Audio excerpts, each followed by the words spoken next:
Alright, so Shadow of Mordor, the movie, was directed by Guy Ritchie, and it starred... What? What are you doing? I'm trying to film a review. I'm... It wasn't Shadow... It wasn't Shadow of Mordor? Then what did I see? Oh. Oh. King Arthur, The Legend of the Sword is directed by Guy Ritchie, and it stars Charlie Hunnam as King Arthur, and Jude Law as Vortigern, his evil uncle.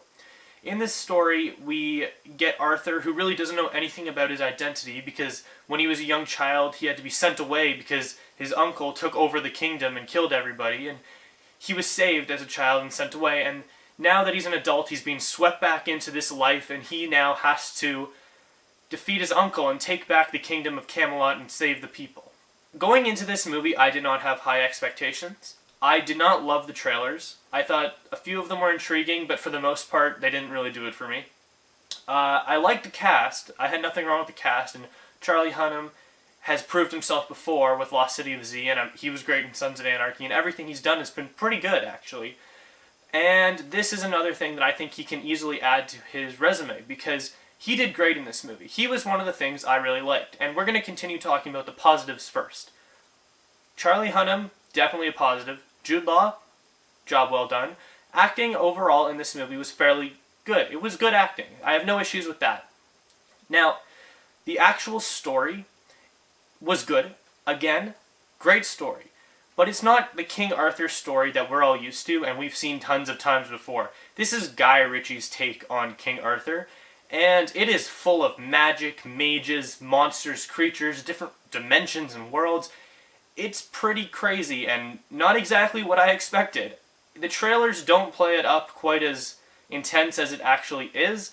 This movie goes from here to here, back down to here, and way up there over and over again. This movie, it's something. The action sequences in this movie are probably my favorite part. I love the way Guy Ritchie films action. It is so fresh and different compared to everything else that we see, and it's so exciting to watch. So that was easily my favorite part of this movie. Overall, I really think I enjoyed it more than I thought I would, because A, I went into it with such low expectations, and it was different. It felt different than all the other action blockbusters that we were getting the past few months, and I like that. I like when a different styled movie comes out every once in a while and really, blows you away because it's something that you weren't expecting. Now, this movie isn't perfect. It's definitely not, great. There are tons of better movies than this. This movie struggles with pacing. It does feel on the longer side, and its biggest issue is the fact that it doesn't feel like a King Arthur movie. My friend pointed out afterwards that for the first at least third of the movie, it feels like Robin Hood. It is like a band of thieves almost, rebels going through these cities and fighting against the wealthy people. And it feels like Robin Hood. Then every once in a while, they keep dropping names, Camelot, Arthur, the other knights' names, and you're like, oh wait, this is King Arthur. And all the action sequences and the whole thing with Excalibur, trust me, when you see Excalibur in this movie, you'll understand what I'm about to say. It feels like Lord of the Rings. Specifically, the video game from 2014, Shadow of Mordor. If they were to ever turn that game into a movie, it would be this one. It is strikingly similar to that game.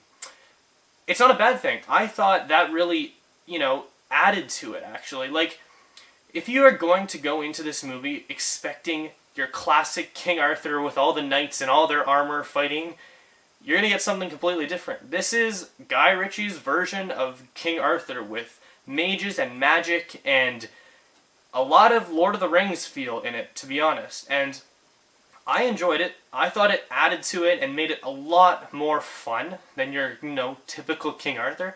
It really surprised me, and I think that's part of the reason it captivated me so much.